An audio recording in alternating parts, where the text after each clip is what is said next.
This is a special Father's Day edition of All There Is, which is weird for me to say because Father's Day is something I've ignored for nearly 50 years, ever since I was 10 and my dad died. I was recently sent a bunch of letters my father, Wyatt Cooper, wrote to a friend of his. The man he sent them to, Jack McLarty, died years ago, but he'd asked someone to make sure the letters got to me, and a couple months ago they finally did. I just read them today. I have lots of photos of my dad from his childhood in Mississippi, his life in Hollywood as an actor and screenwriter, and his life in New York with my mom and brother and me. But in these letters, he feels alive to me in a way he doesn't in the photos.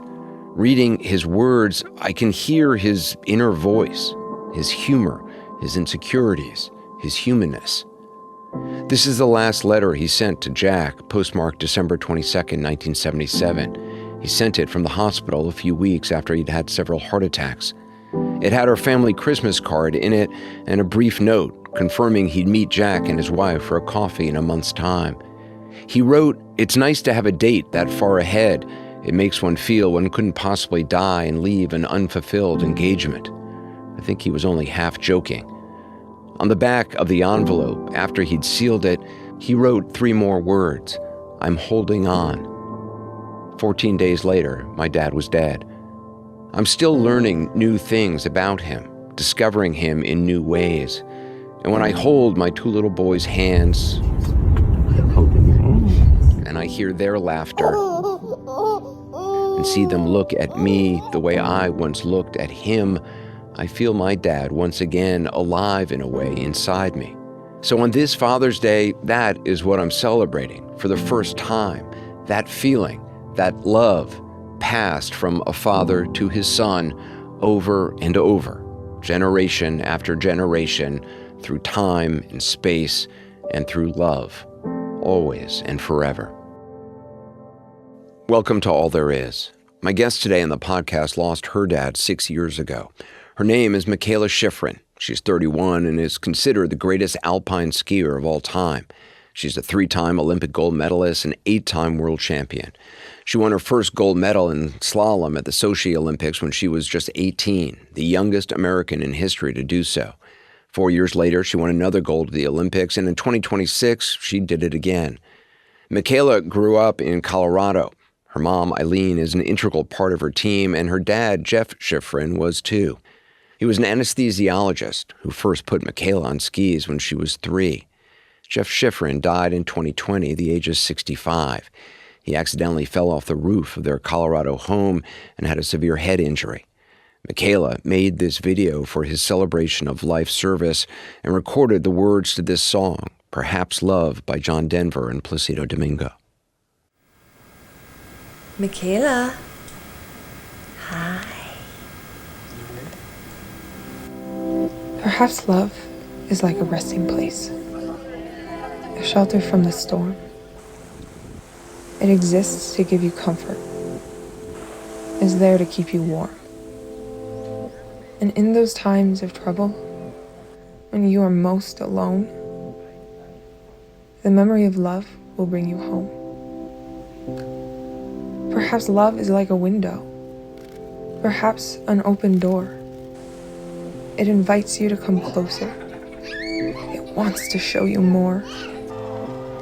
And even if you lose yourself and don't know what to do, the memory of love will see you through.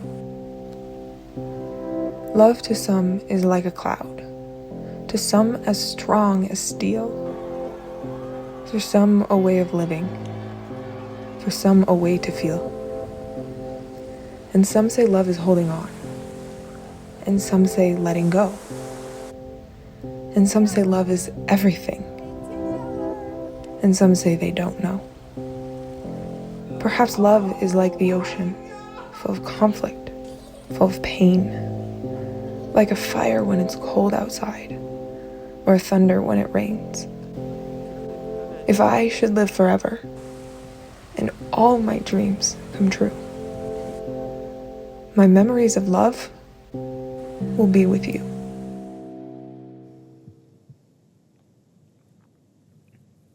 It's lovely.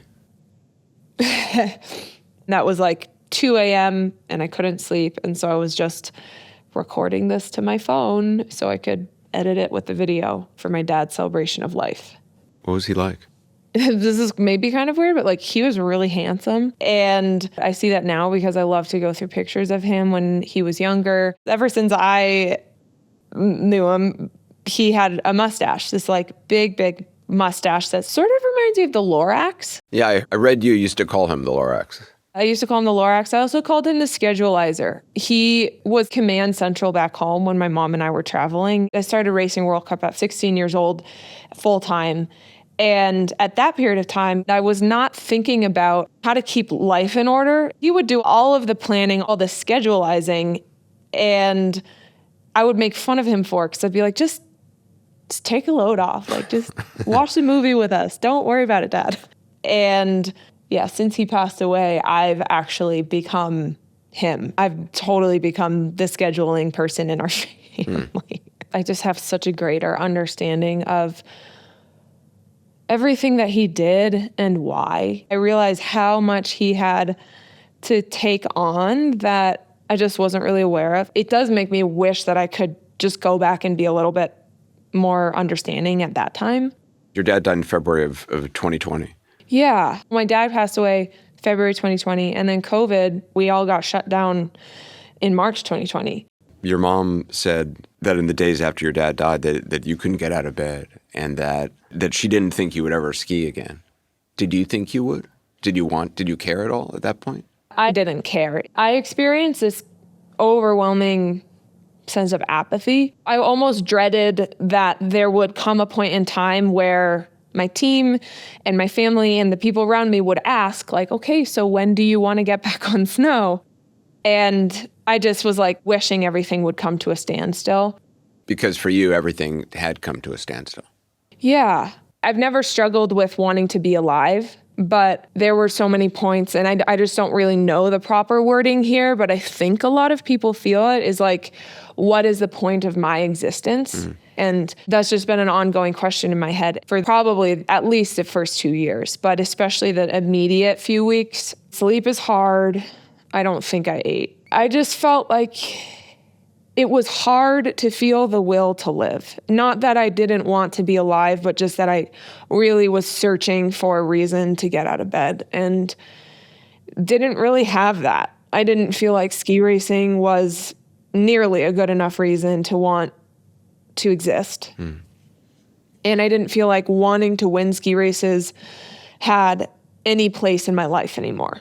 So it was more like maybe this guilt that you have things that inspire you, the things that drive you in life that feel very meaningless when something like this happens. He had been in Europe visiting my mom and me.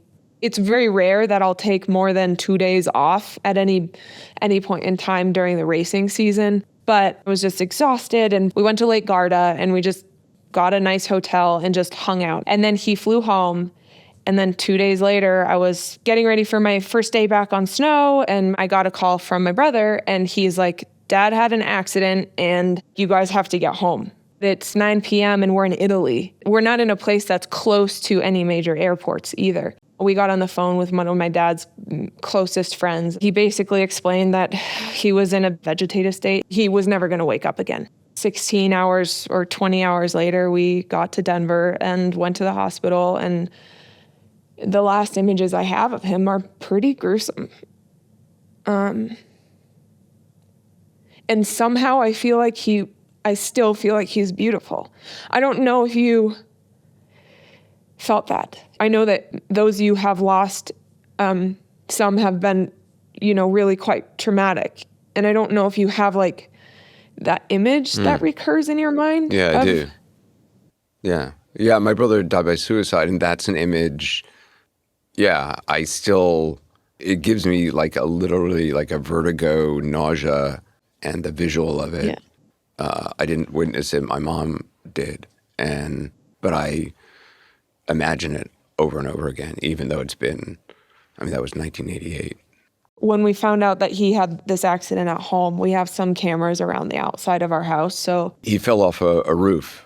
Yeah, and I went into our camera footage and tried to look up the history to see I think my goal was to see how much time was he laying there with his brain bleeding until somebody actually found him? If this was under a minute, then maybe he has a chance of recovering. I think it was about 8.5 minutes, but I went through this whole footage and I kind of saw the whole thing happen. Which I don't know, like, if I would suggest people to do that. That's got to be incredibly hard. Yeah. And there was a point in time where I could see him on the video, like, he would do this when we would travel, right? It was all about like blood flow through your body. And being a doctor, he was a stickler for like, we don't want any blood clotting and we want to make sure that we're keeping our bodies moving. So he would do squats in the airport. And I'd be like, oh my gosh, Dad, don't do that. Of the many reasons to be embarrassed by one's dad, that's a pretty good one. Yeah, he'd do squats and like, not cool squat. I don't even know what a cool squat is, but like I do this now. I do this in airports. So it's ridiculous that anyway. We all become our parents. So the fact that you're doing squats in the airport now does not surprise me. No, not at all. He would do this thing after traveling. He'd like lay down on the floor, lay down on bed, and he'd hold his leg and he'd just like extend his foot up into the air and down, just bend and straighten his leg. And when he was laying there, I could see him doing that. And I was like, oh, he knows that he needs to like somehow move his body, but he couldn't get up. And then he was unconscious again when our neighbor found him. I think it was 12 minutes when the ambulance arrived. He was a really well-respected anesthesiologist. So it was like the entire medical world of Colorado just like mobilized to try to fix Jeff Schifrin, which is what we arrived to. But I mean, at that point, it was like the only thing keeping him alive is, life support. And he's not really alive. It's just keeping his heart beating. I read a really beautiful essay that you wrote about being in the hospital room with your dad. You said, that night, everyone cleared out of the room and I climbed into the bed with him. And I just put his arm around me, just letting him know that I was there. I put my head on his chest and I could still feel his heart beating. Do you think he felt you there? I would like to think so, but really that was more for me. There's pros and cons to growing up in a medical household. My mom was a nurse, my dad was a doctor. So, they're very rational, scientific humans. And they're both very emotional as well, very sensitive. And my dad was incredibly emotional. But he would talk about death like, this is the circle of life. And when you pass away, you are meant to be in the ground, nurturing the earth. And essentially when you die, you don't feel. You don't exist. That was his belief, I suppose, but I don't really think that he felt me. I just really appreciate that I could feel him. I could hold his hand and I could still feel him when there was warmth to his body. And I'm so thankful for modern medicine that you can keep people warm and in this state long enough so that somebody's daughter can give him a hug and say goodbye. How much time did you have with him? I laid in bed with him for about 9 hours. And that's about when everybody around us just said, like, you kind of need to pull the plug. You were able to hold him? Yeah. So I heard his heart stop, which my brother then said later, there's sort of this whole metaphysical side of the universe that I don't necessarily understand and I don't necessarily believe in, but there's certain things that maybe make sense. And my brother said, scientifically, energy cannot be created or destroyed. And you were the closest living thing to him. So his energy went into you. You talk about feeling your people with you and feeling your dad with you. And that's something that I don't feel. And I was just wondering, like, if there's a trick to be able to.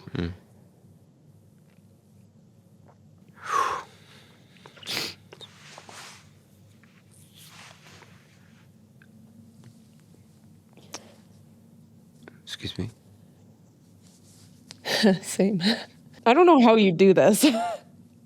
I actually look forward to these conversations because they're the most real conversations, and 90% of the conversations I have with people are about ridiculous things. I also am desperate to learn from others because, as you know, it's different for everybody. And yeah, I think it's the only thing that helps is talking about it. And I haven't talked about it for my entire life, so I've had a lot of stuff stored up. But I really only kind of feel my dad. And I've only recently begun to feel him. And it's taken me a long, long time because I ran from it for so long. It was just too painful. I don't know how it started, but I know it started by talking about it more. You said that after your dad died, the first thing you did when you got home is you went into his closet. You put your face into his clothes. And you said there's a certain smell that everyone has. It's not cologne or anything like that. It's something indescribable. It's what you smell when they give you a big hug. It's in their favorite sweatshirt. It's embedded in the fibers forever. Do you remember his smell? Because I don't remember my dad's smell. I have to think pretty hard. It doesn't come very naturally to remember, but there are some scents that help to trigger it. So I saved some of his deodorant, which sort of became like intertwined. And he had a couple used. I just have them saved in my cabinet, and sometimes I'll sniff them. And it helps to bring up the scent. And it's like, I don't even know if you can call it a smell. It's more of an essence, really, and something that's like embedded in your skin. Smells, visuals, those things are so powerful. I've been so afraid that I would lose those things. And to be honest, like forgetting has been one of my biggest fears. And I have forgotten a lot. Some memories I can bring up if I try to think about it. You know, I've lived 25 years, and at least 20 of those years, I remember things that have happened. And I only have a handful of memories to really pick from with my dad in them. I'm like, how can that be? 25 years of life. And I've got like enough memories that I could count on both hands, basically. But then I think memories maybe show up in a weird way. It's not so much like a story in a book as it is just a feeling that kind of passes through you, and you almost don't even know that it exists. And that's been something, like, I think, especially for kids or for anybody out there who is experiencing recent loss and having that fear of forgetting, which I really felt. You're going to have like a different way of understanding what memory means, because we talk about memories as like things that have happened in your life, as if they're on a TV screen that you can watch or in a book that you can read. And I think what makes it so hard to explain grief is that it's like operating in a different time-space continuum where memories don't exist as a book you can read, but they're really just a sensation, maybe a smell, but words don't do it justice, which is why I've become maybe less afraid of forgetting. I do feel that within me pretty constantly. Is like, maybe it's the dream that triggers it. Maybe it's the smell. Maybe it's just feeling really, really sad one day, and that helps remind me that I want to take some time and remember my dad and think about him. I feel like people need to understand that on top of the burden of losing someone you've lost, the burden of feeling like you're going to forget them is so, so scary, especially for kids. Give yourself the time and the grace to know that memory is not what you think it is. Coming up, what Michaela told herself at the last Olympics that helped her feel closer to her dad. I'm literally not here for the medal, and I'm not here for anything else besides just the joy that I get between the start and the finish with really good skiing and powerful skiing. And that made me feel more connected to my dad than I have in a long time. Welcome back. 2 years after her father's death, Michaela competed in her third Winter Olympics. It was in Beijing. She'd won gold medals in her 2 previous Olympics, but this time she didn't win any medals.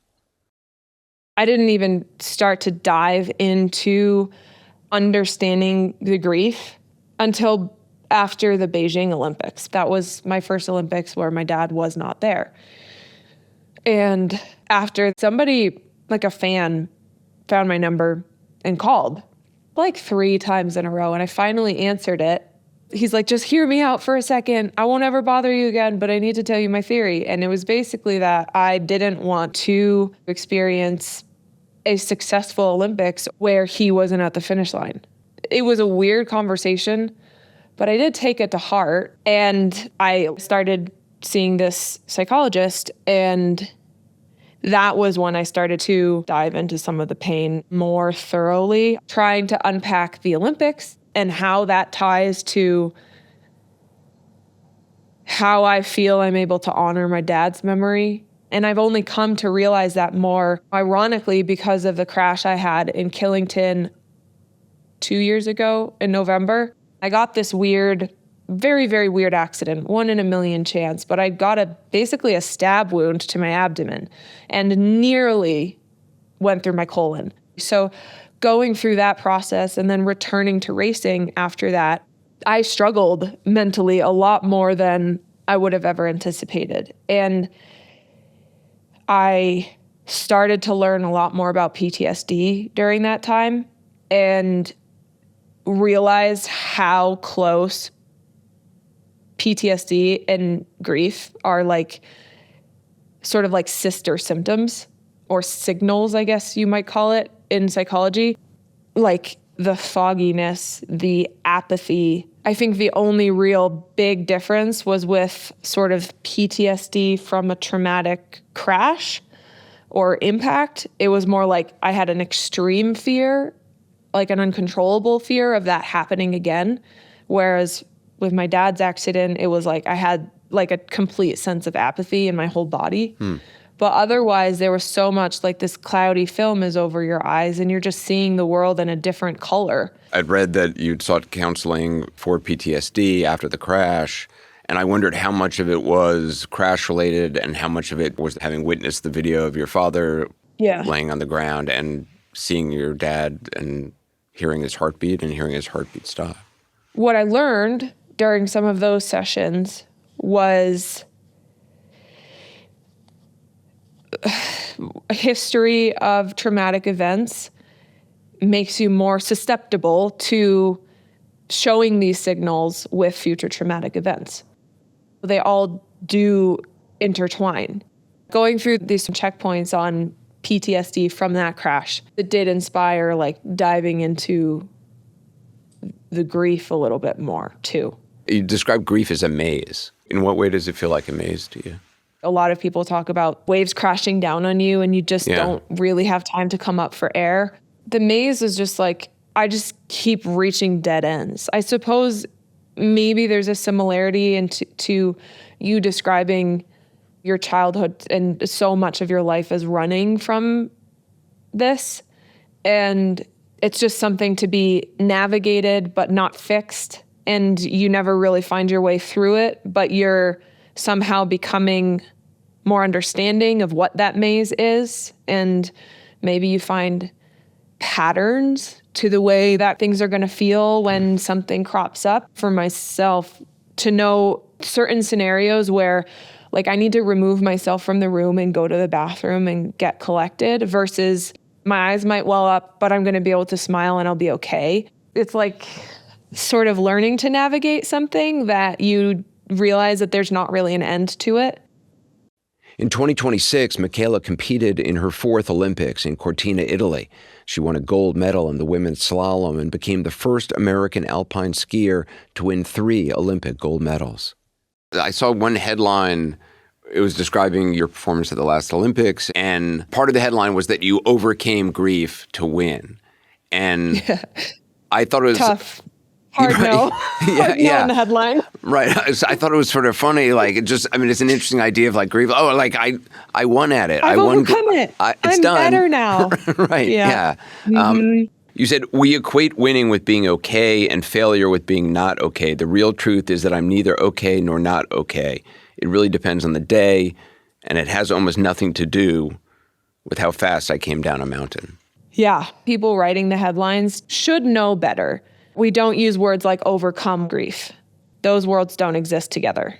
You know, because it's misleading. We speak in such definitives. You experience hardship, you overcome it. When you learn a lesson, you have learned that lesson for life. And what I've more experienced is I'm learning the same lessons over and over. And just because I figured out on this one day how to channel my nerves and tension and anxiety and fear of criticism to get through that course 2 times in a row that fast. Just because I figured it out on one day doesn't mean I can do it tomorrow. But on this day, the Olympic slalom this year, I think because of all of the work that I had done, work on my skiing, work with physical training and all of that obvious stuff, and then the mental work with my psychologist, and we would do group sessions with my coaches and with my whole team. This all led to me feeling on race day like I was willing to accept the risk that if it didn't go well, I would be very harshly criticized. I just really needed to face head on that I wouldn't be able to control headlines. Most people wouldn't understand the traumatic things that have happened in my life and to my family.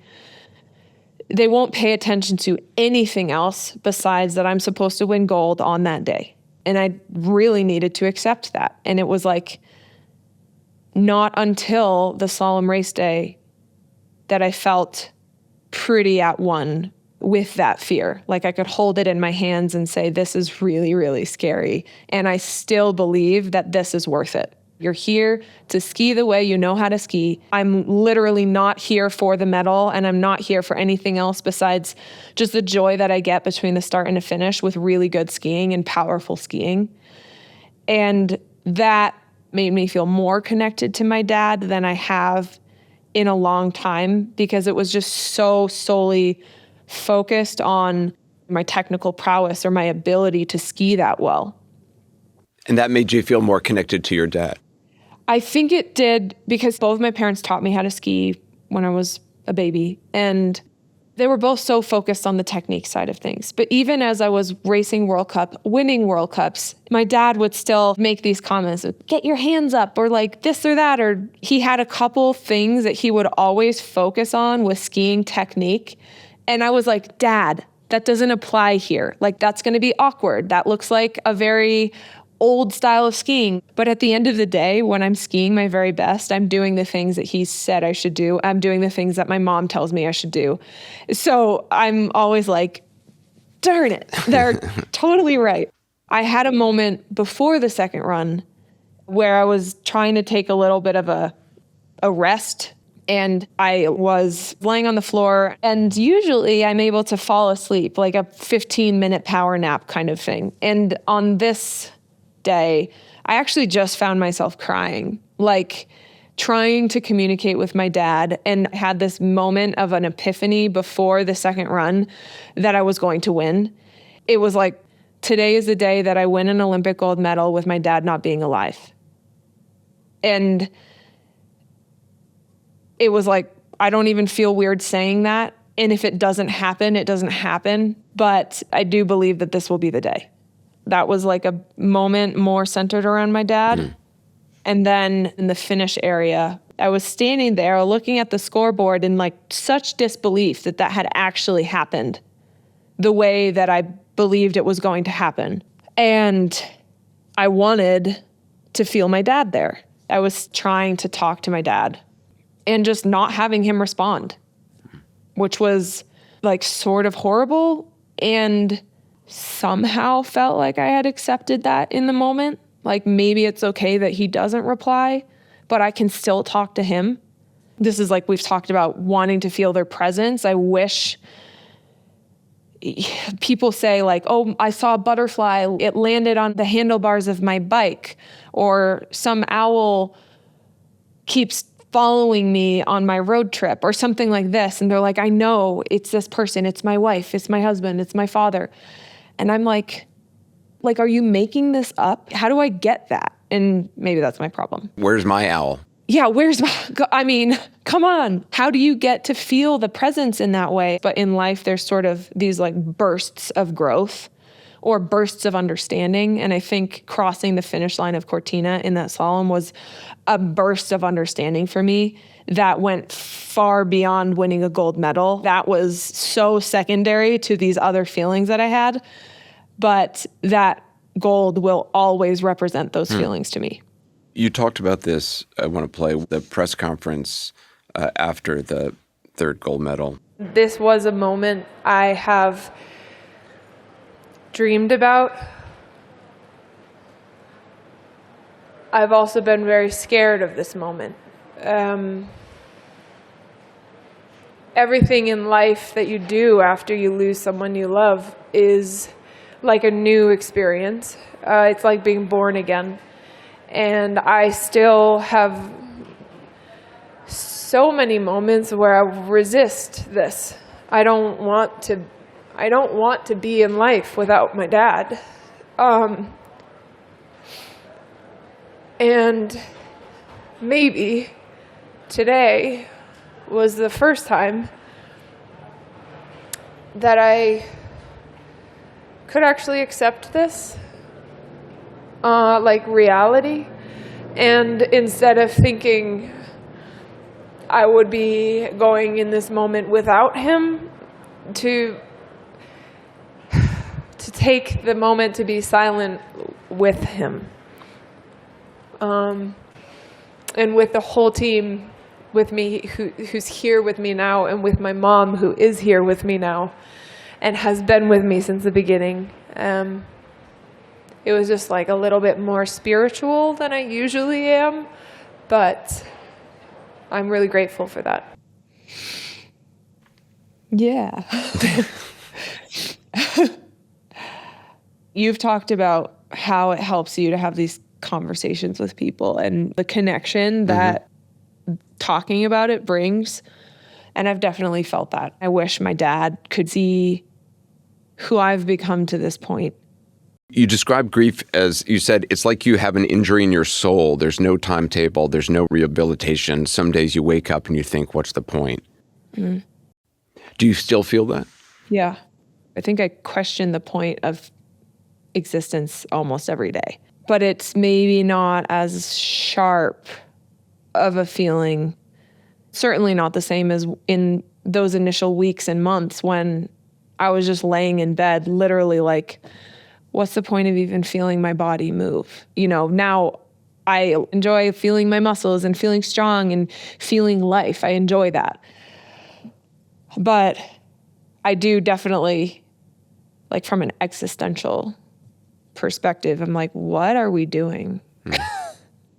And I feel like these days, it's just so constant because everybody has so many opinions and there is so much negativity. There's also so much positivity. And I just wonder, I'm like, where does this all come from? Why are we even doing this? Yeah, I have those questions as well, except not on this podcast. I know why I'm doing this. This is the one thing that makes friggin' sense to me in this entire universe. Is there something you've learned in your grief that you think would be helpful for others? I didn't think I was going to return to ski racing. And there was some point in time, several weeks later, I think my mom asked, like, when are you going to try to ski again? I don't even think I responded, but I think like a couple days later, we decided that it's worth putting skis on and going out on the mountain and just seeing what that feels like, because we had already talked about feeling really hard to connect with him. And she was thinking one of the places he loved to be the most was a mountain. So maybe being on the mountain will help you feel connected. Maybe it'll be healing.